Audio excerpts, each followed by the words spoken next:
آپ حکمت کی، دانائی کی فضیلت کو سمجھیے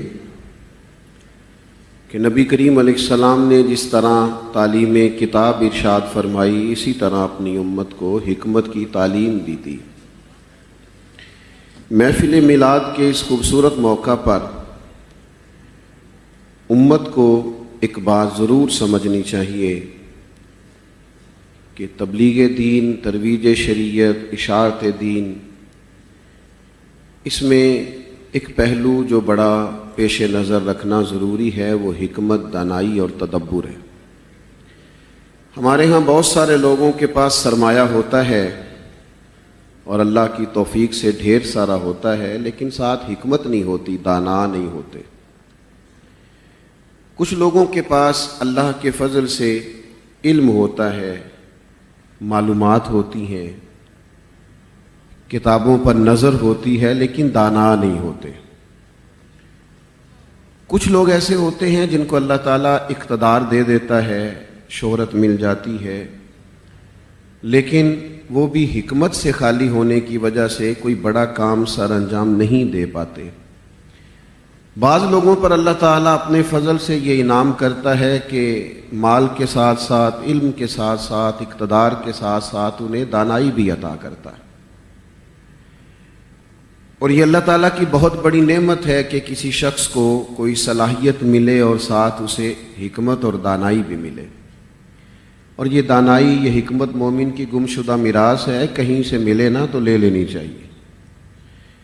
لیکن وہ ہو کچھ اس طرح سے جاتا ہے کہ جس کے پاس سرمایہ آتا ہے وہ بھی کہتا ہے مستند ہے، میرا فرمایا ہوا، اور 4-5-6 لوگوں میں جو جانا پہچانا جائے وہ بھی سمجھتا ہے کہ میری تو گفتگو وائرل ہے، لہذا میں جو چاہوں، جس طرح سے چاہوں مجھے کہہ دینا چاہیے۔ نبی کریم صلی اللہ تعالیٰ علیہ وآلہ وسلم دنیا میں تشریف لائے ہیں تو اللہ کے محبوب نے بڑی حکمت سے، بڑی بصیرت سے، بڑی دانائی سے تبلیغ دین فرمائی ہے۔ کچھ لوگ کہتے ہیں میں کہہ دیتا ہوں، میں کون سا کوئی غلط بات کر رہا ہوں، سچی بات ہی تو کر رہا ہوں۔ تو اب آپ مجھے کہہ رہے ہیں کہ میں اس کھرے سچ کو اور اتنی واضح بات کو اور اتنی روشن بات کو بھی بڑی حکمت سے، دانائی سے کروں، تو بھئی دنیا کا سب سے بڑا سچ تو یہی ہے نا کہ اللہ وحدہ لا شریک ہے۔ اللہ تعالیٰ کی وحدانیت سب سے بڑا سچ ہے، لیکن اس سچ کے بارے میں بھی اللہ نے فرمایا ادعو الی سبیل ربک بالحکمہ، کسی کو اللہ کی طرف بھی بلانا تو حکمت کے ساتھ بلانا، دانائی کے ساتھ بلانا۔ آج باتیں بہت ساری درست ہیں اور فیصلے بھی بہت سارے صائب ہیں، لیکن بہت ساری جگہوں پر امت کو جس چیز کی ضرورت ہے وہ سمجھ بوجھ ہے، وہ تدبر ہے، وہ حکمت ہے۔ بعض اوقات بات ایک ہی ہوتی ہے، دانائی کے ساتھ کی جائے تو اس کے مفاہیم بڑے خوبصورت واضح ہو جاتے ہیں اور سننے والے کی سمجھ میں بھی جلدی آ جاتی ہے۔ کسی دانا نے لکھا ہے کہ ایک بادشاہ کو خواب آیا تھا کہ میرے سارے دانت ٹوٹ گئے۔ ایک تعبیر بتانے والے سے اس نے پوچھا کہ اس کی تعبیر تو کر دو، تو کہا تعبیر بڑی خوفناک ہے، آپ کے بال بچے، رشتہ دار سارے آپ کی زندگی میں مر جائیں گے۔ تو شخص پریشان ہو گیا، اس نے کہا اسے باندھو اور کوڑے مارو، سارے مر جائیں گے تو میں نے جی کے کیا کرنا ہے۔ کسی نے اس سے کہا ایک اور آدمی بھی تعبیر بتاتا ہے، اس سے نہ بات کر لیں، اور ہے بڑا سمجھدار، اللہ تبارک و تعالیٰ نے اسے علم کے ساتھ حکمت بھی دے رکھی ہے۔ تو ان بزرگوں کو دعوت دی گئی، وہ تشریف لائے۔ بادشاہ نے کہا سحری کا وقت تھا، میں نے یہ خواب دیکھا ہے کہ میرے سارے دانت ٹوٹ گئے، تو تعبیر بتائیں گے؟ تو وہ کہنے لگے بڑی خوبصورت تعبیر ہے، بڑی عمدہ ہے، آپ کو مبارک ہو۔ اس کی تعبیر یہ ہے کہ اللہ تعالیٰ آپ کے خاندان میں سے سب سے لمبی عمر آپ کو عطا کرے گا۔ بات اگرچہ بے سلیقہ ہو کلیم، پر بات کرنے کو سلیقہ چاہیے۔ تو بادشاہ بڑا خوش ہوا کہ اسے انعام دو، کیسی خوبصورت تعبیر بتائی ہے۔ ویسے تعبیر تو انہوں نے ایک ہی نہیں بتائی، لیکن تھوڑی بات اگر حکمت سے کر لی جائے، دو بھائی اکٹھے بیٹھے ہونا تو چھوٹے کے پاس ڈگری بھی ذرا بڑی ہے اور نوکری بھی اچھی ہے، آپ بڑے ہیں کہ حضور کچھ اور نیتیں کار فرما ہوں، تو بہرحال وقت کافی بیت گیا، زمانہ کافی گزر گیا، لوگوں کو واعظ و نصیحت سنتے اور تقاریر سنتے اور اچھے جملوں پر داد بھی دیتے، کئی دفعہ امداد بھی دیتے۔ اب تو یہ ہے کہ کچھ بدلنا چاہیے، واپس آنا چاہیے۔ اب تو کسی ایک آدھ بات کو سن کر عمل کر کے زندگی کو تبدیل کر لینا چاہیے۔ علم و بس کریں او یار، ایک کوئی حرف تینوں درکار، تو میلاد ہو، معراج شریف ہو، محفل ہو، کوئی ایسی تقریب ہو، اگر اس میں ہم سارے مل کے کچھ اس بات پر غور کریں کہ اشاعت دین میں اور خدمت دین میں کس طرح کر کے ہم تقاضوں کے مطابق اپنا کردار ادا کر سکتے ہیں، تو میرا خیال ہے کہ اب اس کی ضرورت بھی ہے اور وقت بھی آن پہنچا ہے۔ فتح مکہ کے موقع پر حضرت سعد بن عبادہ رضی اللہ تعالیٰ عنہ کو جب کفار کے سارے مظالم یاد آئے تو آپ نے کہہ دیا تھا کہ آج بدلے کا دن ہے، آج بدلہ لیا جائے گا، آج گنی جائیں گی ساری چیزیں، وہ تمہارے ستائے ہوئے سارے توڑے ہوئے ظلم سارے یاد کیے جائیں گے اور تمہیں بدلہ دینا پڑے گا، اور حق بجانب تھے آپ یہ بات کرنے پہ۔ لیکن حضور علیہ الصلوۃ والسلام کی یہ پالیسی نہیں تھی۔ جب آپ نے بات کر دی اور وقت کچھ ایسا آ گیا، حالات کچھ اس طرح کے بن گئے کہ طے یہ پایا کہ حضرت سعد بن عبادہ کے ہاتھ میں چونکہ جھنڈا ہے تو اب ان سے جھنڈا لے لیا جائے، تو کوئی ایسی بات بھی نہیں تھی جس کی وجہ سے لیا جائے، لیکن بعض اوقات حالات ایسے بن جاتے ہیں کہ کچھ چیزوں کی تبدیلی ضروری ہوتی ہے۔ تو صحابہ فرماتے ہیں حساس آدمی اور خدمت کرنے والے آدمی اور جلیل القدر آدمی اور کوئی ایسی بات بھی نہیں، تو ہم بڑے پریشان تھے کہ جھنڈا کیسے لیا جائے گا۔ لیکن دیکھیے نا، یہ میرے محبوب کی حکمت ہے، یہ اللہ تعالیٰ نے نبی کریم علیہ الصلوۃ والسلام کو وہ نعمتیں عطا کی ہیں جو محبوب اپنی سیرت کی صورت میں ہمیں عطا کر گئے۔ حضور فرمانے لگے لے لیتے ہیں جھنڈا، کوئی مسئلہ نہیں۔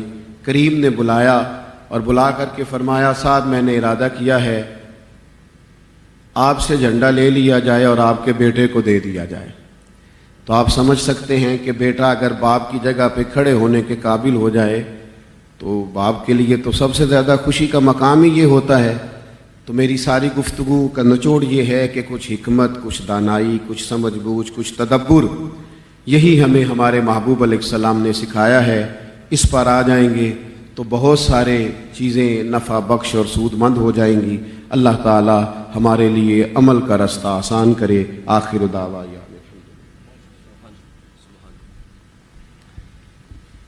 ناظرین مکرم، ابھی آپ کے سامنے عالمی مبلغ اسلام حضور قبلہ حضرت علامہ پیر طریقہ جناب علامہ پیر محمد اجمل رضا قادری دامت برکات القدسیہ ہمارے اپنی نورانی گفتگو سے ہمارے قلب و روح کو نور عطا کر رہے تھے۔ ہماری خوشبختی ہے آستانہ عالیہ علی پور سیدہ شریف کے شہزادے، اس درگاہ کے سجادہ نشین، آل نبی اولاد علی، شہزادہ آل طہار حضور قبلہ پیر سید ظفر اقبال شاہ صاحب عابد دامت برکات القدسیہ جلوہ فرما ہوئے۔ ان کے ساتھ ان کے دونوں شہزادے صاحبزادہ والا شان جناب قبلہ آل نبی اولاد علی جناب قبلہ پیر سید علی حسن شاہ صاحب، اور ان کے ساتھ جناب قبلہ پیر سید علی حسین شاہ صاحب، دونوں شہزادے جلوہ فرما ہوئے ہیں۔ آستانہ عالیہ علی پور سیدہ شریف کے مرکزی سجادہ نشین حضور قبلہ آل نبی اولاد علی حضور قبلہ پیر سید حضور قبلہ حافظ صاحب کے کا جو مرشد خانہ ہے جہاں سے انہیں یہ سارا فیض عطا ہوا ہے، حضور قبلہ پیر سید ظفر اقبال شاہ صاحب تشریف لائے۔ میں دل کے تھا گہرائیوں سے انہیں خوش آمدید پیش کرتا ہوں، اور حبیب بھائی میرے پاس آئے، اور الحمدللہ یہ دونوں شہزادے صاحبزادہ والا شان صاحبزادہ پیر سید علی حسن شاہ صاحب، صاحبزادہ والا شان پیر سید علی حسین شاہ صاحب، دونوں شہزادے جلوہ فرما ہوئے ہیں۔ الحمدللہ جناب قبلہ الحاج حافظ عبدالوحید صاحب دن رات محنت کی اس پروگرام کو سجانے کے لیے، اور ان کے بڑے شہزادے بڑے صاحبزادے صاحبزادہ محترم محمد احمد مدنی، احمد بھائی محترم محمد مدنی بھائی میرے پاس آئیے گا، مدنی بھائی میرے قریب ذرا تشریف لائیں۔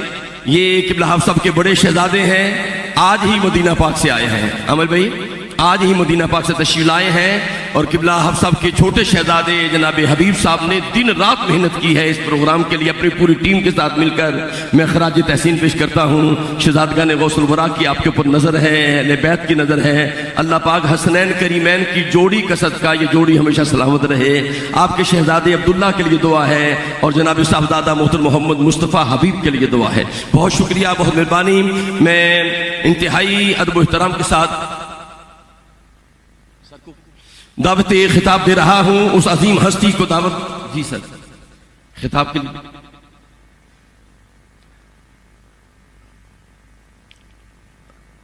ہماری خوشبختی ہے آستانہ عالیہ علی پور سیدنا شریف کے مرکزی سجادہ نشین آل نبی اولاد علی حضور قبلہ پیر سید ظفر اقبال شاہ صاحب جلوہ فرمایا ہے, اور شہزادہ غوث الورا نور نظر قدوۃ الاولیاء حضور قبلہ پیر سید احمد نور الدین الگیلانی دامت برکاتہ القدسیہ جلوہ فرمایا.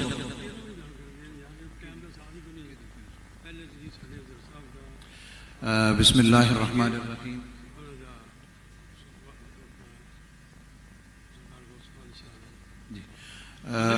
معزز ناظرین و سامعین, جناب حافظ عبدالوحید صاحب نے سادات اعظام, علماء اعظام اور خدامان دین کے لیے تاج پوشی کی شکل میں ایک خدمت اور محبت کا تحفہ تیار کیا ہے. میں بغیر کسی تمہید کے پیر طریقت راہبر شریعت آل نبی اولاد علی جناب پیر سید ظفر اقبال عابد صاحب آپ کی خدمت میں عرض کروں گا کہ آپ کرم فرمائیں. آپ بھی آل رسول ہیں اور یہ کسی اور سے پاسبل نہیں ہے کہ آپ مہربانی فرمائیں. اور جگر گوشہ حضور سیدی غوث الورا جناب الشیخ سید احمد نور الدین القادری البغدادی حافظہ اللہ, ان کی خدمت میں قبلہ. آج میرے اور آپ کے آقا و مولا اس دنیا پہ تشریف لائے ہوئے 1501 برس بیت گیا ہے, لیکن صدیاں گزرنے کے بعد ماحول کی شگفتگیاں بتاتی ہیں جیسے کوئی کل ہی گزر کے گیا ہو. زمین سے آسماں تک, آسماں سے لامکاں تک ہے, کہاں کھولے تھے گیسو یاد نے خوشبو کہاں تک ہے. اتنا تذکرہ ہم نے کسی کا ہوتے دیکھا نہیں جتنا سرکار مدینہ کا ہو رہا ہے. میرے امام نے کہا تھا کان جدھر لگائیے تیری ہی داستان ہے. گھر گھر انہی کے تذکرے ہیں اور ہر لب پہ انہی کے نعتیں ہیں. اہل ایمان حضور کے تذکار دل نواز سے اپنے مشام ہستی معطر کرتے ہیں. روحوں کو تسکین پہنچتی ہے اور دل قرار پاتے ہیں. اللہ کے محبوب کا تذکرہ جاں نواز ہمارے لیے باعث قرار جاں ہے, وجہ تسکین قلب ہے. اور جب بھی کسی کے لبوں پر حضور کے نام کا چراغاں ہوتا ہے تو ہماری روح تک اس کی روشنیاں بھی پہنچتی ہیں اور اس کی ٹھنڈک بھی محسوس کی جاتی ہے. اتنا تذکرہ کبھی کسی کا ہوا نہیں جتنا میرے حضور علیہ السلام کا ہو رہا ہے. دنیا پر بڑے لوگ آئے لیکن آج ان کا نام بھی باقی نہیں ہے. جن کے طوطی بولتے تھے, جن کا دبدبا تھا, جو نکلتے تھے گھر سے تو نقارے بجتے تھے, آج زمانہ ان کے نام سے بھی شناسہ نہیں ہے. مشتاق احمد نے کہا تھا رہ گیا مشتاق دل میں رنگے یاد رفتگاں, پھول مہنگے ہو گئے قبریں پرانی ہو گئیں. کون کسی کو یاد رکھتا ہے؟ لیکن 1500 برس گزرنے کے باوجود نہ تو درودوں کے پھول مہنگے ہوئے, نہ گنبد خضرا کا رنگ پرانا ہوا. عقیدتیں ہیں کہ حضور کی بارگاہ میں لٹائی جا رہی ہیں, محبتیں ہیں کہ نذرانہ کی جا رہی ہیں, الفتیں ہیں کہ پیش کی جا رہی ہیں, اور ہم اس کو اپنے لیے سعادت مندی سمجھتے ہیں. ہمارے محترم میزبان جناب الحاج وحید احمد صاحب نے بھی یہ محفل نور منعقد کر کے اپنے خاندان کی جانب سے, اپنی جانب سے, اپنے برادران کی جانب سے اپنے آقا و مولا کے حضور اپنی عقیدت و محبت کا نذرانہ پیش کیا. اللہ اسے بارگاہ رسالت مآب میں قبول فرمائے. میں آپ کو ایک ایسی ہی مجلس میں لیے چلتا ہوں جس کو منعقد ہونے کے لیے مسجد نبوی کا صحن میسر آیا. ہجوم عاشقاں تھا، محفل سجی تھی. اللہ کے محبوب حجرہ انور سے نکلے اور اس محفل نور میں خود جلوہ فرما ہوئے. ہم تو آرزو کرتے ہیں کہ سنا ہے آپ ہر عاشق کے گھر تشریف لاتے ہیں، ہمارے گھر بھی ہو جائے چراغاں یا رسول اللہ. لیکن وہاں عملاً چراغاں ہوا اور اللہ کے محبوب خود اس مجلس نور میں تشریف فرما ہوئے. صحابہ کو مجلس سجائے ہوئے دیکھا تو فرمایا ما اجلسکم، صحابہ کیوں بیٹھے ہوئے ہو، جلسہ کاہے کا ہے، یہ مجلس کس مقصد کے لیے برپا کیے ہوئے ہو؟ تو انہوں نے جو جواب دیا وہ سنیے. انہوں نے کہا جلسنا نذکر اللہ ونحمدہ علی ما ہدانا لدینہ ومنّ علینا بکا. حضور ہمارے بیٹھنے کا مقصود یہ ہے کہ ہم اللہ کی حمد بیان کر رہے ہیں، اس کا شکرانہ ادا کر رہے ہیں اس بات پر کہ اس نے ہمیں ہدایت دین دی اور آپ کی صورت میں ہمارے اوپر انعام فرمایا. ہمارے بیٹھنے کا مقصود یہ ہے کہ آپ جو مل گئے، آپ کی تشریف آوری، آپ کا ہمیں میسر آ جانا، مل جانا، یہ ہماری سعادت مندی ہے، فیروز بختی ہے.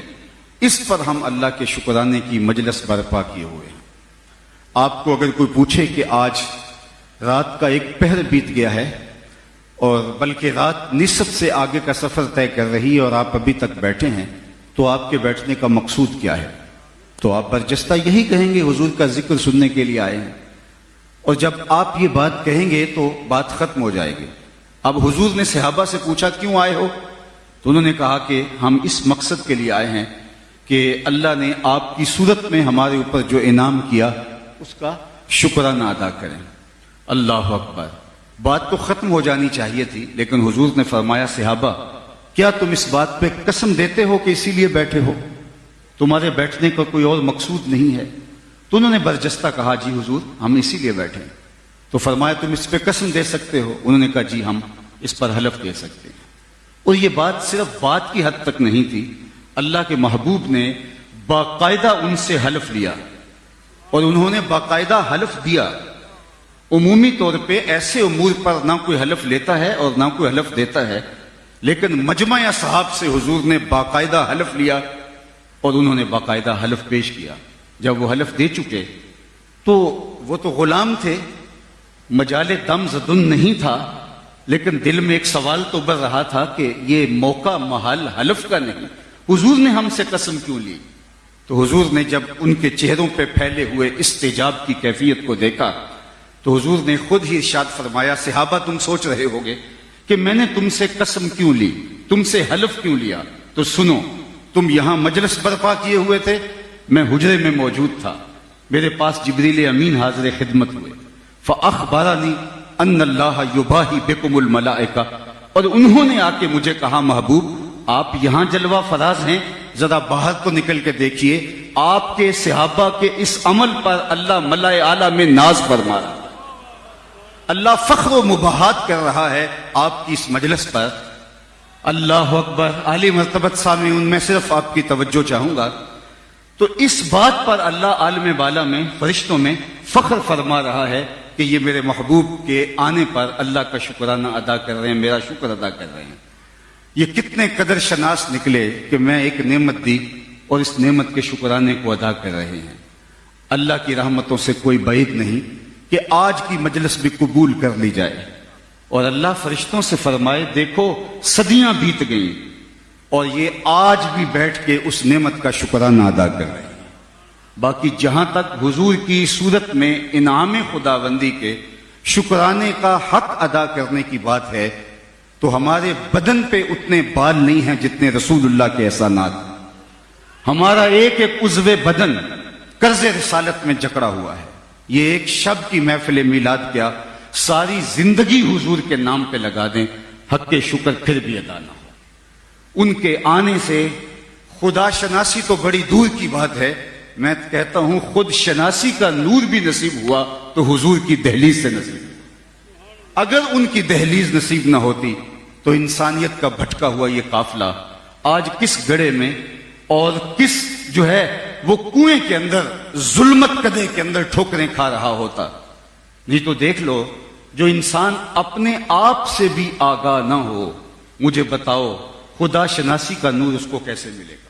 اقبال نے کہا تھا اپنے من میں ڈوب کر پاجا سراغ زندگی، تو میرا نہیں بنتا نہ بن اپنا تو بن. اور جو اپنا بھی نہ بن سکے، جس کو یہ ہی نہیں پتا کہ میں کون ہوں، جس کو خود آگہی کا نور بھی میسر نہیں، جس کو خود شناسی کا اجالا بھی نصیب نہیں تو دیکھیے انسان اشرف المخلوقات ہے. وَلَقَدْ كَرَّمْنَا بَنِي آدَمَ کا تاج اس کے سر پہ رکھا ہوا ہے، مسجود الملائکہ ہے، لیکن وہ پتھر کے آگے، درختوں کے آگے، حشرات الارض کے آگے، اجرام فلکیہ کے آگے، نباتات، بہائم اور چوپایوں کے آگے اپنی پیشانی کے تقدس کو پامال کر رہا ہے. اس کو یہ ہی نہیں پتا کہ میں تو مقصود کائنات ہوں، کائنات کا چرخ تو میرے گرد گھوم رہا ہے. وَالَّذِي خَلَقَ لَكُم مَّا فِي الْأَرْضِ جَمِيعًا. انسان کے لیے پوری کائنات کو بنایا گیا، لیکن یہ انسان کبھی مٹی کے بنے مادیوں کو اپنا معبود مانتا ہے، کبھی لکڑی کے اوسان کو خدا مانتا ہے، کبھی پتھر کے اصنام کے آگے اپنی پیشانی کے تقدس کو پامال کرتا ہے. اسے یہ بھی آگہی نہیں کہ میں کون ہوں، اپنے آپ سے بھی اس کی ملاقات نہیں ہے. یہ تو میرے حضور آئے جس نے آ کے انسان کو بتایا تو ان کا ساجد کیسے بنا پھرتا ہے، تو مسجود ملائک ہے اور تو ان کو اپنا خدا مان رہا ہے. کائنات کا چرخ تو تیرے گرد گھوم رہا ہے اور تو ان کو جن کی پوجا پاٹ کر رہا ہے، یہ تیری ضرورت، خدمت اور نوکری کے لیے پیدا کیے گئے ہیں. نہیں تو دیکھ چاند کو پوچھتا ہے، یہ دیکھ انگلی اٹھتی ہے اور چاند ٹکڑے ہو کے قدموں میں آتا ہے. سورج کو پوچھتا ہے، یہ دیکھ اشارہ ہوتا ہے اور سورج بھاگتا ہوا عصر کے وقت پہ آتا ہے. درختوں کو پوچھتا ہے، جا میں نہیں تو ہی کہہ دے تمہیں اللہ کا رسول بلا رہا ہے. اور درخت آ کے قدموں میں سلامیاں دیتے ہیں. اور سڑیاں کھجوراں اگا جان دائے، اور پتھراں نو کلمے پڑھا جان دائے. قطرے کو سمندر، ذرے کو ستارہ کرتے ہیں. کونین کو خم آ جاتا ہے جب زلف سوارا کرتے ہیں.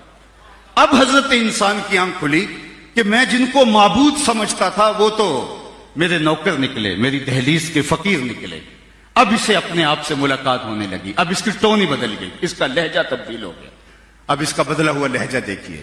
وہ انسان جو درختوں کو، حشرات الارض کو، چوپایوں کو پوچھتا تھا، اب اس کا بدلا ہوا لہجہ دیکھیے. اب بولتا ہے فرشتہ کہنے سے میری توقیر گھٹتی ہے، میں مسجود ملائک ہوں، مجھے انسان رہنے دو. اب اسے سمجھ آئی کہ میں کون ہوں. تو راز کن فکاں ہے، اپنی آنکھوں پر عیاں ہو جا. خودی کا رازداں ہو جا، خدا کا ترجمہ ہو جا. خودی میں ڈوب جا غافل، یہ سر زندگانی ہے. نکل کر حلقہ شام و سحر سے جاوداں ہو جا. مسافے زندگی میں سیرت فولاد پیدا کر. شبستان محبت میں حریر و پرنیا ہو جا. گزر جا بن کے سیلے تند روح کو ہو بیاباں سے. گلستان راہ میں آئے تو جوئے نغمہ خاں ہو جا. تیرے علم و محبت کی نہیں ہے انتہا کوئی، نہیں ہے تجھ سے بڑھ کر ساز فطرت میں نوا کوئی. اب کبھی اقبال کے لہجے میں بولتا ہے، کانپتا ہے دل تیرا اندیشہ طوفان سے کیا. یہ وہی انسان ہے جو پتھروں کے آگے جو ہے وہ اپنی پیشانی کے تقدس کو پامال کر. اسی انسان کی کہانی سنا رہا ہوں جو مچھلیوں کو پکڑنے کے لیے کانٹے کے ساتھ جو کینچوا لگایا جاتا تھا اس کو اپنا معبود مانتا تھا، جو سانپوں کی پرستش کرتا تھا، جو درختوں کو پوچھتا تھا، جو جڑی بوٹیوں کو خدا مانتا تھا. اب وہ انسان، اس کو سبق یہ پڑھایا جا رہا ہے، اس کو خودی کا درس دیا جا رہا ہے. کانپتا ہے دل تیرا اندیشہ طوفان سے کیا. ناخدا تو، بحر تو، کشتی بھی تو، ساحل بھی تو. دیکھ آ کر کوچائے چا کے گرے با میں کبھی. کیس تو، لیلا بھی تو، صحرا بھی تو، محمل بھی تو. وائے ناکامی کہ تو محتاج ساقی ہو گیا. میں بھی تو، مینا بھی تو، مستی بھی تو، حاصل بھی تو. آہ کس کی جستجو آوارہ رکھتی ہے تجھے. راہ تو، رہرو بھی تو، رہبر بھی تو، منزل بھی تو. اللہ بے خبر تو جوہر آئینہ ایام ہے. تو زمانے میں خدا کا آخری پیغام ہے. تو حضرت کی، انسان کی آنکھیں کھلی ہیں تو حضور کی چوکھٹ پہ آ کے کھلی ہیں. اور اگر یہ در نہ ملتا تو انسان آج بھی اندھیرے میں ہوتا. نہیں تو آپ اپنے اطراف میں دیکھ سکتے ہیں، علم کی وسعت اور ڈگریوں کی کثرت کے باوجود بھی شعور کی یہ آنکھ نہیں کھلتی. آپ اپنی ہمسائیگی میں جا کے ڈھونڈ لیں، پی ایچ ڈی ڈاکٹر ہے اور بت کے آگے ہاتھ جوڑے کھڑا ہے. جو پتھر کا مادو اپنے بدن پہ بیٹھی مکھی نہ اڑا سکے، وہ اس کو اپنی ضرورتیں اس کے حضور پیش کر رہا ہے. MBBS ڈاکٹر ہے اور گائے کے پیشاب کو تبرک سمجھ کے چسکیاں لے لے کے پی رہا ہے. اس کی طبیعت میں کوئی نفاست نہیں ہے, اس کی طبع میں کوئی پاکیزگی نہیں ہے کہ اس کو تعفن محسوس ہو. اور دوسری جانب میں ایک گاؤں کا رہنے والا ہوں. میں نے اپنے گاؤں کی مسجد میں ایک بچے کو اپنے پائنچے کو مل مل کے دھوتے ہوئے دیکھا. تو اس نے پانی کو ضرورت سے زیادہ کھول رکھا تھا. تو جھڑکنے کے لہجے میں نے کہا کہ تم نے اتنا زیادہ پانی کھول رکھا ہے؟ تو وہ لجاجت بھرے لہجے میں جواب دیتا ہے کہ جناب میں سکول جا رہا تھا اور گلی میں گزرتے ہوئے کسی جانور کے پیشاب کے چھینٹے میرے پائنچے پہ پڑ گئے. میں حیرت میں ڈوب گیا کہ اس ڈاکٹر کو تو سمجھ نہیں آئی, اور یہ 7 سال کا بچہ جو دوسری یا تیسری کلاس کا طالب علم ہو, درس نظامی بھی نہیں پڑھا کہ نجاست خفیفہ و غلیظہ کے حکام جانتا ہو, یہ دوسرے سال کا بچہ اور پائنچے کے اوپر پڑے ہوئے پیشاب کے غیر مری چھینٹے بھی گوارا نہیں کرتا. سوچ میں ڈوب گیا. اندر سے جواب آیا کہ وہ ہے ڈاکٹر لیکن اس کے ہاتھ میں دامن میرے حضور کا نہیں, اور یہ ہے بچہ لیکن گٹی میں ماں نے پیار حضور کا دیا تھا. نعرہ اس لیے تکبیر! تقدس اس کی روح تک اتر گیا ہے, اس کے اندر تک اتر گیا ہے. لہذا اگر اس کے پانچے پر وہ پیشاب کے چھینٹے بھی پڑے ہیں تو اس کو وہ بھی گوارا نہیں ہے. تو مجھے پھر کہنے دیجئے کہ زندگی کا سارا نور اور باطن کے سارے اجالے اور اندر کی ساری روشنیاں اگر پھوٹتی ہیں تو میلاد والے رسول کی چوکھٹ سے پھوٹتی, اور اگر یہ در نہیں ملتا, یہ چوکھٹ نہیں ملتی, تو انسانیت آج بھی اندھیرے میں رہتی ہے. سید سلیمی گیلانی کا ایک شعر ہے, ذرا شعر کا حسن دیکھیے. آج کل تو ہمارا نعتی ادب بھی پامال ہو گیا ہے. بٹن ٹھاں کر دے تے بٹن تاں کر دے تے نکی جی ہاں کر دے, یہ کیا بازاری لفظ مندرج ہیں نعت میں. لیکن ذرا نعت کا حسن دیکھیے, اس شعر کا جمال دیکھیے اور اس کی معنویت پہ غور کریے, اور میری ساری گفتگو جو ابھی تک کر چکا ہوں اس کے خلاصے کے طور پہ اس کو سمجھیے.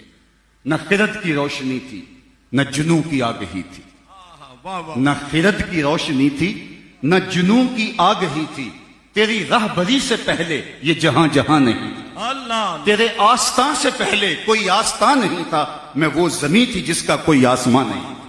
سبحان اللہ. زندگی کا سارا نور اور باطن کے سارے اجالے حضرت انسان کو ملے ہیں تو آمنہ کے لال کی دہلیز سے نصیب ہے. اور یہ در اگر نہ ملتا تو انسانیت کا بھٹکا ہوا بہتا ہوا قافلہ آج کس گڑھے میں گرا ہوا ہوتا. تم تو ایک میلاد منانے کی بات کرتے ہو, ساری زندگی قدموں میں وار دیں حق کے شکر پھر بھی ادا. اللہ لوگ کہتے ہیں لکھا کہاں ہے. میں نے کہا لکھے کی بات کرتے ہو, کیا محبوب کا ذکر اس کے لیے بھی دلیل کی ضرورت؟ اگر بلبل پوچھے کہ یہ پھول, کوئی بلبل سے پوچھے یہ پھول سے محبت کہاں لکھی ہے, کوئی پروانے سے پوچھے یہ شمع سے پیار کہاں لکھا ہے, تو میاں وہ کیا جواب دے گا؟ حضور سے محبت, حضور کے ذکر میں جو تازگی, فرحت اور روح کا قرار ہمیں نصیب ہوتا ہے, یہ تو محبت کا تقاضا ہے. آیت ذکر نعمان لنا فإن ذکرہ هو المسک ما کررتہ یتزوع. امام شافعی بولے میرے ممدوح نعمان کا تذکرہ کرو, ان کا تذکرہ ایسی کستوری ہے تم جو اسے رگڑتے جاؤ گے خوشبو پھیلتی چلی جائے گی. مطرب سے کہو کہ چھیڑے ذرا اس جان تمنا کا قصہ. شعر کا حسن دیکھیے. مطرب سے کہو کہ چھیڑے ذرا اس جان تمنا کا قصہ, فرقت کے بھیانک لمحوں میں کچھ دل کو سہارا ہو جائے. تو یہ ہمارے لیے قرار ہے, ہمارے لیے تسکین قلب ہے. شیخ محمد بن مہدی الفاسی مطالع المسرات شرح دلائل الخیرات میں لکھتے ہیں, حضور کا ذکر سن کر جس شخص کے کلیجے میں ٹھنڈ نہیں پڑتی اس کے سینے میں دھڑکنے والا دل کسی مومن کا دل ہی نہیں. یہ ہو ہی نہیں سکتا کہ حضور کا ذکر ہو اور دل کو قرار نہ پہنچے, دل کو تسکین نہ پہنچے. تو میں اور آپ اس قرار جاں کے لیے, اس تسکین قلب کے لیے آج اپنے آپ کو رات کے اس پہر بھی بٹھائے ہوئے ہیں کہ اگر وہ تشریف فرما نہ ہوتے تو انسانیت کا بھٹکا ہوا قافلہ آج کہاں لڑک کے کہاں گرا ہوا ہوتا. میں آپ سے پوچھتا ہوں, قرآن نے بتایا ہے کہ اذا بشر احدهم بالانثى, جب کسی کو یہ پتا چلتا کہ تیرے ہاں بیٹی نے جنم لیا ہے تو اس کا منہ کالا پڑ جاتا. آبرو بچانے کا ایک ہی طریقہ تھا اس معاشرت کے اندر, یا تو وہ اپنی بیٹی کو اپنے ہاتھوں سے زندہ درگور کر دے, یا پھر وہ ذلت بھری زندگی گزارنے کے لیے تیار ہو جائے. جب بیٹیوں کو زندہ درگور کر کے باپ فخر کر رہا تھا، اس زمانے میں میرے حضور کی ایک آواز بلند ہوتی ہے۔ بچے کو حضور کا یہ فرمان یاد ہے، اور بہت ساروں کو عربی متن کے ساتھ بھی یاد ہے، لیکن لوگ اس کو کلمہ تحسین کے طور پہ دیکھتے ہیں۔ کلمہ تحسین بھی ہے، لیکن میں اس کو کلمہ جہاد کے طور پہ دیکھتا ہوں۔ اس ظالمانہ سماج میں جب بیٹی کو زندہ درگور کر کے باپ فخر کر رہا تھا، میرے حضور کی آواز بلند ہوتی ہے، میری بیٹی میرے جگر کا ٹکڑا۔ تو یہ اس ظالمانہ دور میں حضور کا کلمہ حق تھا، اور جب سیدہ پاک زہرا پاک سلام اللہ علیہا حضور کے پاس ملنے آتی، حضور اٹھ کے استقبال کرتے، فَأَجْلَسَهَا فِي مَجْلَسِهِ، اور اپنی مسند کے اوپر بٹھاتے اور دنیا کو بتایا کہ بیٹی کس مرتبے اور کس مقام کی حامل ہے۔ بلکہ فرمایا جو 2 بیٹیاں یا 2 بہنیں اللہ کی رضا کے لیے پروان چڑھا کے ان کی شادی کر دے، قیامت کے دن میرے ساتھ اس طرح نیڑے ہوگا جس طرح یہ 2 انگلیاں قریب ہیں۔ مجلس میں موجود ایک شخص نے کہا، حضور اگر کسی کی 2 بیٹیاں نہ ہوں، 1 بیٹی ہو تو اس کے لیے بھی یہی اعزاز ارشاد فرما دیا، لیکن اس سوال کے پیچھے کے فلسفے کو ڈھونڈنے کی کوشش کریں۔ اس کی 1 بیٹی ہوگی، کہاں بیٹی زندہ درگور کی جا رہی ہے، اور کہاں جس کی 1 بیٹی ہے وہ آرزو کر رہے کاش کہ میری بھی 2 بیٹیاں ہوتی۔ اور آج بیٹی کے لیے جو محبت کے جذبات ہیں، بوڑھا باپ مزدوری کرتا ہے، پردیس کے دھکے کھاتا ہے، رات کو اوور ٹائم فیکٹری میں لگاتا ہے، یہ کس لیے؟ کہ میں اپنی بیٹی کے ہاتھ پیلے کر سکوں۔ یہ وہی باپ نہیں تھا جو بیٹی کو اپنے ہاتھوں سے زندہ درگور کر دیتا تھا اور پھر سر اٹھا کے چلتا تھا کہ میں نے اپنی آبرو بچا لی، اپنی عزت کی حفاظت کر لی۔ آج یہ جھکی ہوئی کمر پہ بھی بوریاں لاد کے مزدوری کر رہا ہے کہ میں نے اپنے بیٹی کے ہاتھ پیلے کرنے ہیں۔ تو مجھے اگر سوال میرے تصور میں ابھرے کہ یہ بیٹی کے لیے باپ کے دل میں محبت کس نے ڈالی، تو اندر سے جواب آئے گا میلاد والے رسول نے۔ تو ساری زندگی بھی ہم حضور کا ذکر کرتے رہیں، ان کے نام کی مالا جپتے رہیں، ان کے تذکروں کی مہک میں مست ہو جائیں، پھر بھی حق کے شکر ادا نہ ہو، اس لیے کہ حضور کے میلاد کی برکت سے آج انسانیت سر اٹھا کے چلتی ہے۔ بلکہ میں ایک اور بات کہنا چاہوں گا، عالی مرتبت ذی وقار اہل فکر علماء اور دانشمندان قوم کی نظر کرتا ہوں، اور آپ سب لوگوں کے سامنے یہ بات رکھنا چاہتا ہوں کہ خیر کی قدر جہاں بھی موجود ہے، چاہے وہ کسی کفر کے معاشرے میں موجود ہے۔ آج ہم دنیا بات کرتی ہے کہ فلاں جگہ پہ خیر موجود ہے، فلاں جگہ پہ انسانیت کی توقیر ہے، فلاں جگہ اقدار کی حفاظت ہم نے اپنی آنکھوں سے دیکھی ہے۔ تو یہ بات میں کہنا چاہتا ہوں، اولا رؤوس الاشہاد کہنا چاہتا ہوں کہ خیر کی قدر جہاں بھی پوری کائنات میں کسی بھی خطے کے اندر، چاہے وہ کفر کا خطہ ہے، جہاں بھی موجود ہے، محمد عربی کے قدموں کی خیر، محمد عربی کے قدموں کا صدقہ ہے کہ دنیا کے اوپر تہذیب نے نشو و نما پائی، تہذیب نے راستہ پایا اور تہذیب نے اجالا پایا۔ آفتاب زندگی کی ایک شعاع اولی، نور سے تیرے فلک روشن درخشاں ہے زمیں، تیری ہستی روشنی کا ایک حسین مینار ہے، ہر کرن جس کی نشان منزل دنیا دی، تیری نظروں نے تراشے ظلمتوں سے آفتاب، پاؤں تیرے چوم کر ذرے بنے ماہ مبیں، اے غریبوں کے سہارے، اے یتیموں کی مراد، محسن انسانیت تجھ سا کوئی نہیں۔ آپ نے علماء سے سنا کہ جب سویبہ نے آ کے ابو لہب سے کہا کہ تیرے مرحوم بھائی کے ہاں بیٹا پیدا ہوا ہے، تو اس نے اس کو انگلی سے اشارہ کیا اور کہا جا تو آزاد ہے۔ اور پھر ابو لہب کو اس کا کیا فائدہ ہوا، اس پر امام ابو شامہ نے گفتگو کی ہے، باقی لوگوں نے اس پہ بات کی ہے۔ لیکن جس پہلو کی طرف میں آپ کی توجہ دلانا چاہتا ہوں وہ یہ کہ حضور اس دنیا پر صحن کائنات پر قدم رکھتے ہیں، غلامی کی زنجیریں ٹوٹنے لگتی ہیں، اور پھر اتنے طریقے دیے غلام آزاد کرنے کے، قسم توڑ بیٹھو غلام آزاد کرو، کفارہ قتل میں غلام آزاد کرو، کفارہ اظہار میں غلام آزاد کرو، ویسے ترغیب دی غلام آزاد کرنے کی۔ حضرت عثمان غنی رضی اللہ تعالیٰ عنہ ہر جمعہ کی تیاری میں ایک غلام بھی آزاد کرتے تھے۔ صحابہ میں سب سے امیر حضرت عبد الرحمن بن عوف رضی اللہ تعالیٰ عنہ، آپ سوچ سکتے ہیں انہوں نے زندگی میں کتنے غلام آزاد کیے۔ اس دور کی سب سے مہنگی سخاوت غلام آزاد کرنا تھا، اور حضرت عبد الرحمن بن عوف نے زندگی میں 30,000 غلام آزاد کیے، طریقے دیے غلام۔ اور غلام کی جو زندگی تھی، میں زنزیبار میں 2 مرتبہ گیا ہوں، یہ وہ جگہ ہے جہاں پورے افریقہ سے غلام لا کے باندھے جاتے تھے، آج وہاں غلام نہیں ہے، لیکن ان جگہوں سے آج بھی وحشت آتی ہے، انسان تڑپ کے رہ جاتا ہے کہ کس طرح زنجیروں میں۔ اور پھر غلام جب بکتے تھے اور باقاعدہ ان کے لیے چبوترے بنے ہوتے. آج آپ نے دیکھا ہوگا ماں گھر سے بیٹی کو رخصت کرتی ہے اور جو سسرال جس میں بیٹی جا رہی ہوتی ہے دیکھے والے ہوتے ہیں, پوری طرح چھانٹ پھٹک کی ہوتی ہے.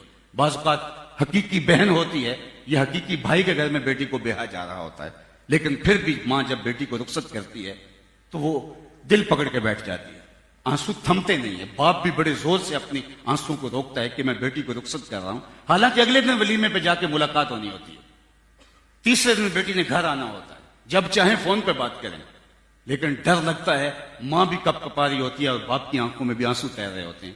لیکن زنزیبار میں یہ مناظر رقم ہوتے کہ ایک چبوترے پہ ماں بکنے کے لیے آئی ہوتی اور دوسرے چبوترے پہ بیٹی بکنے کے لیے آئی ہوتی, اور خریدنے والے دو الگ الگ خطوں کے لوگ ہوتے, اور ایک خرید کے ادھر لے کے جا رہا ہوتا اور ایک خرید کے ادھر لے کے جا رہا ہوتا. ذرا چشم تصور میں وہ منظر کو لاؤ, جب وہ ماں بیٹی جو آخری بار زندگی میں مل رہے ہیں, دوبارہ ملنے نہیں, اور وہ پیا گھر سدھار نہیں رہے بلکہ وہ غلامی کرنے جا رہے ہیں, چڑکیاں کھانے جا رہے ہیں, رسوائیوں کی زندگی گزارنے جا رہے ہیں.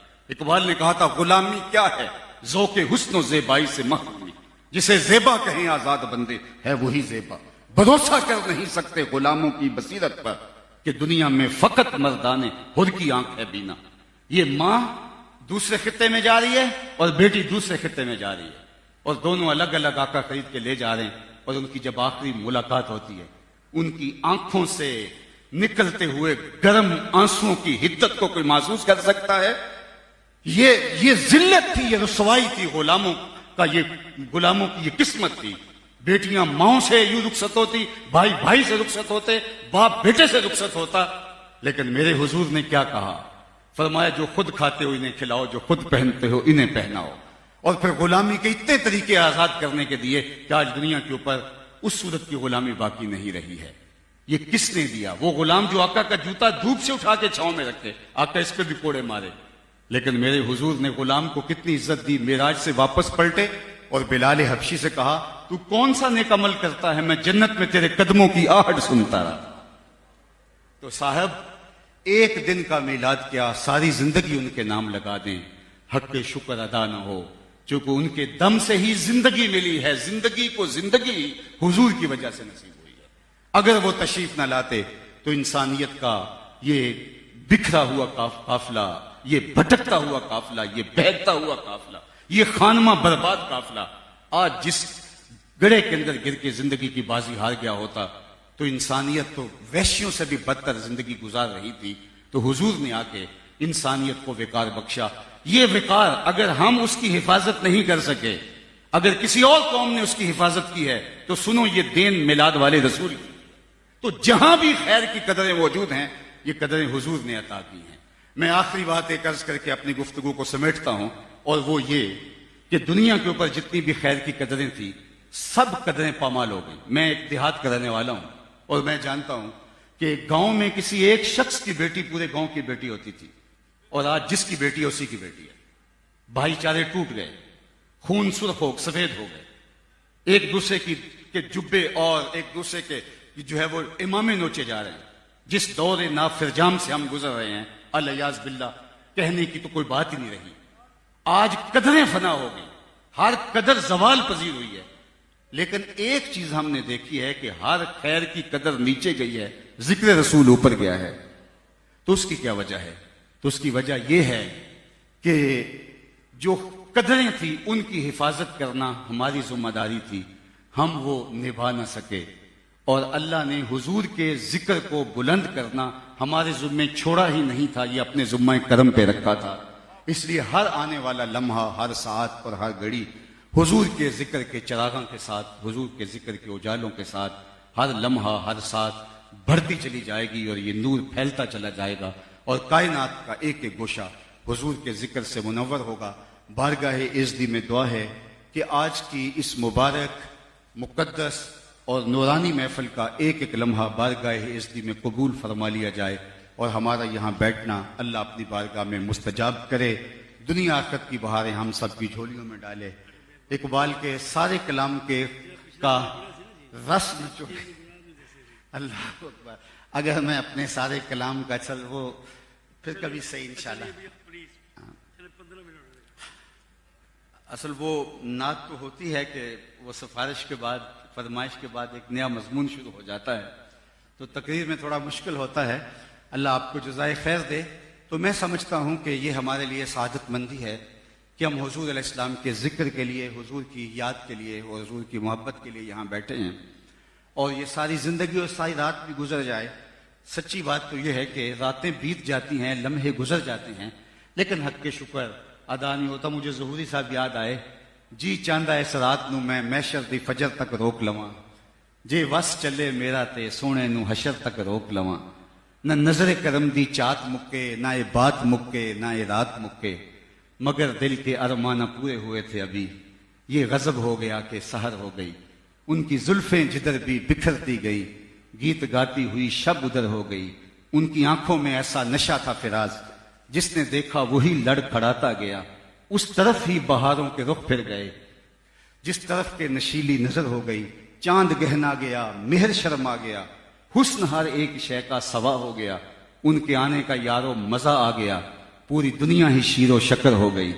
کن کی کنجی ہے جس کی زبان نبی، وہ نبی جس کی قرآن ہے وہ داستان، وہ نبی. ان کی نظروں کی وسعت کی کیا بات ہے، جب ہم پہ بنی ان کو خبر ہو گئی.